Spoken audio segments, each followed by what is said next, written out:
ত্রয়োদশ জাতীয় সংসদের সংরক্ষিত নারী আসনের জন্য প্রার্থীর তালিকা চূড়ান্ত করেছে বাংলাদেশ জাতীয়তাবাদী দল।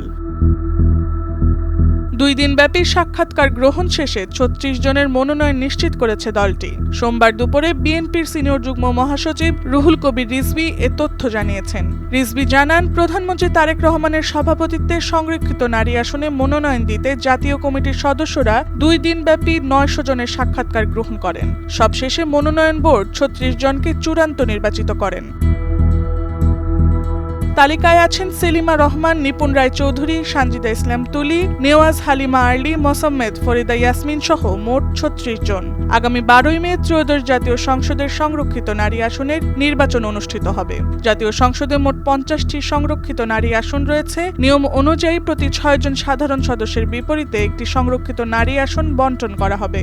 সেই হিসাবে বিএনপি জোট পাবে 36টি, জামায়াত জোট 13টি এবং স্বতন্ত্ররা পাবে 1টি আসন। Tasnuva Sanjida, Times today.